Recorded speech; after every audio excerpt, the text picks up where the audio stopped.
Bien, pues en esta ocasión vamos a revisar o a dar una introducción a los compuestos carbonilo, que básicamente es para dar continuación a los temas anteriores o los temas que hemos revisado. Y por ejemplo podemos partir del último de nuestros temas, que fue el de alcoholes. A partir de alcoholes dijimos que podríamos obtener los grupos carbonilos mediante un proceso de oxidación. Entonces, si nosotros visualizamos lo que está en pantalla y lo podemos visualizar de izquierda a derecha, es que la oxidación o el grado de oxidación del carbono aumenta. ¿Sí? Un alcohol yo lo puedo oxidar para lograr obtener como primer instante un aldehído. Lo puedo oxidar hasta llegar a una acetona si este alcohol, por ejemplo, fuese un alcohol secundario. ¿Sí? Si es primario, llega un aldehído por una oxidación suave. Si es un secundario, puedo llegar con una oxidación neta a obtener la acetona. Y si es un alcohol también primario y obtengo su máximo grado de oxidación, pues estaríamos obteniendo el ácido carboxílico. ¿Sí? Entonces observen que de izquierda a derecha pues es como va aumentando mi grado de oxidación, siendo el ácido carboxílico pues el carbono más oxidado. ¿Va? Y aquí abajo como último grupo tenemos el grupo éster, que es otro de los grupos carbonilo. ¿Sí?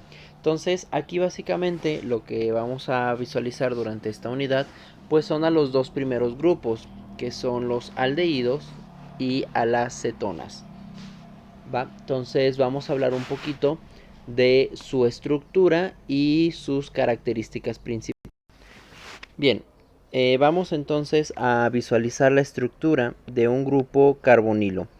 Por ejemplo, aquí vamos a tener a nuestro aldehído y a una cetona. ¿Sí? Dijimos, como primera característica que podemos observar es que los aldehídos son grupos terminales. Es decir, se encuentran al final de la cadena que estamos trabajando. Y por otro lado, los grupos ceto, las cetonas, se encuentran como un carbono en el centro de nuestra cadena principal. ¿Sí? Entonces, bueno, aquí el nombre, aldehídos y cetonas. Entonces, de manera genérica, pues un aldehído va a tener una cadena R de carbonos y de manera genérica la acetona tendrá dos cadenas R iguales o diferentes.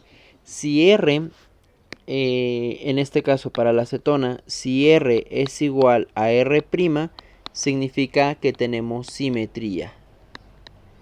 ¿Sí? Es una acetona completamente simétrica. Si R y R' son diferentes, entonces habrá asimetría, es decir, no serán simétricas. Y pues eso es una gran cualidad, porque habría que ver entonces cómo se puede manipular la polaridad, por ejemplo. Hablando de polaridad, pues estos grupos son muy polares. ¿Por qué? Porque tienen este enlace este carbono unido a ese oxígeno por un doble enlace. Y entonces eso hace que este carbono quede deficiente de carga en ambos casos, aldehído y cetona.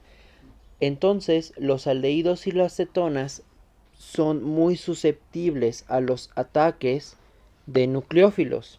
Yo puedo tener aquí un nucleófilo cargado o neutro, y ese nucleófilo puede atacar fácilmente a este carbono en la base de ese oxígeno. ¿Sí?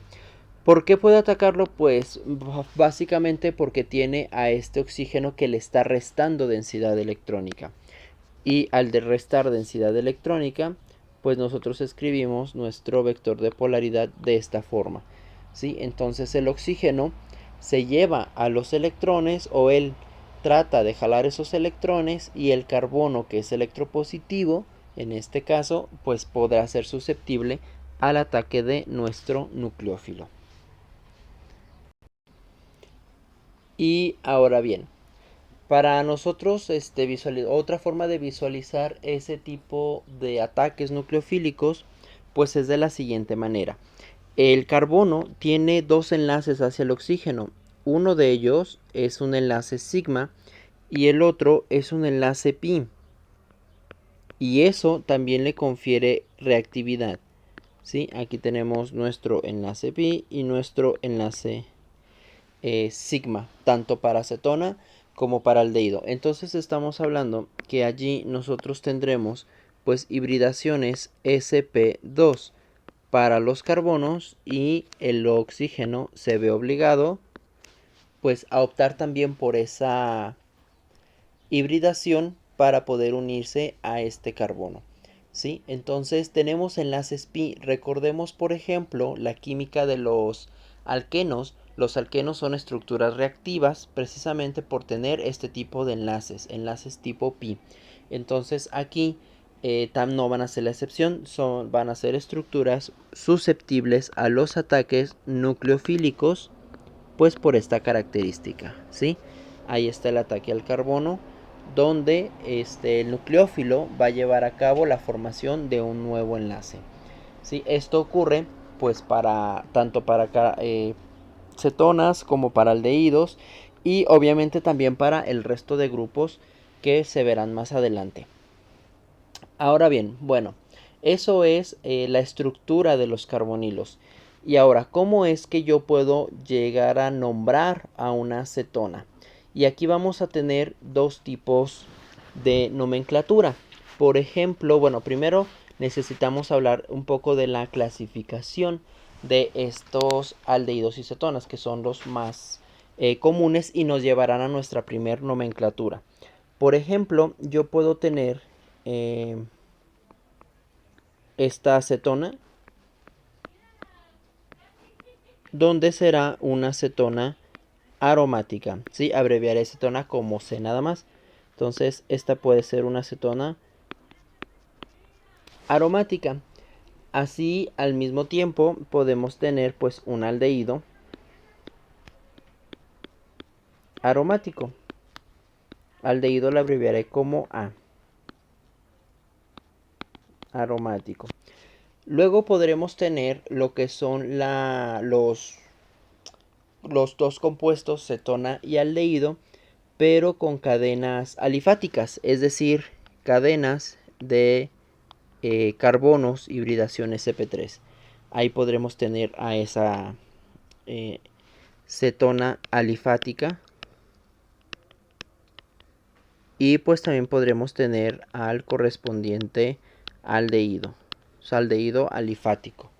Y podremos tener pues combinaciones de estas dos, una acetona que tenga un aromático y por otro lado tenga una cadena alifática.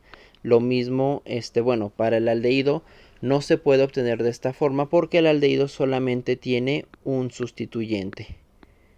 ¿Sí? No podríamos tener aquí otro sustituyente del lado derecho porque ya tendríamos que tener a su hidrógeno característico.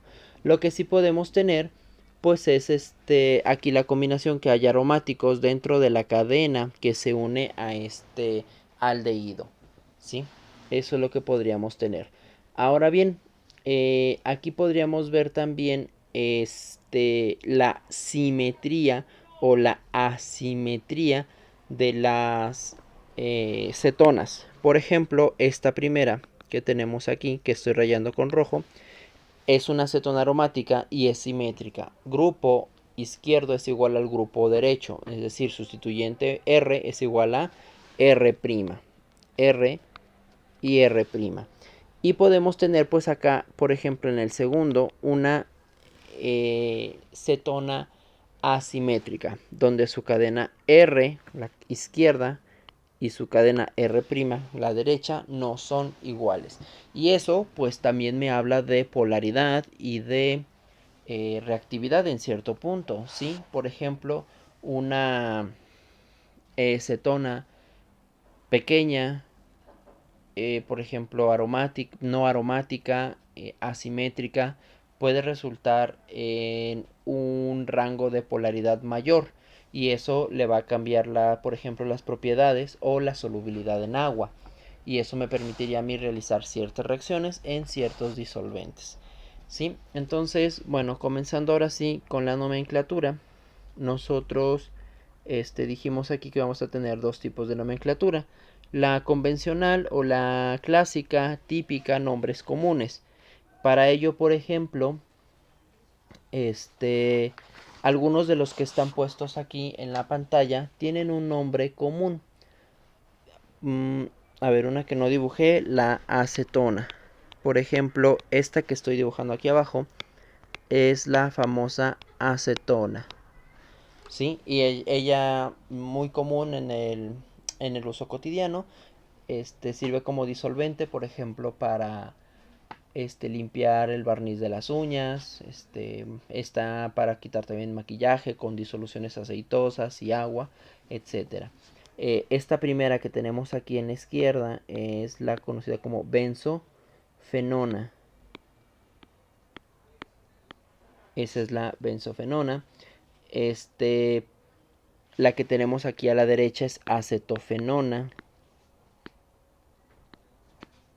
¿Sí? Recuerden que muchas veces estos nombres no nos dan indicio de los sustituyentes que la componen y no nos hablan mucho de la química. ¿Sí? Recuerden que son pues nombres comunes. Asimismo, por ejemplo, tenemos a este aldehído de abajo a la izquierda, será el benzaldehído. Benzaldehído. Sí, que lo encontramos con olor a almendras. ¿Va? Estos son de los más, cuatro de los compuestos carbonilos más comunes de aldehídos y cetonas. Y ahora sí, vamos a ver cómo se van a nombrar pues estos compuestos de una forma ordenada, sistemática. ¿Sí? Comenzamos aquí. Vamos a colocar a la cetona.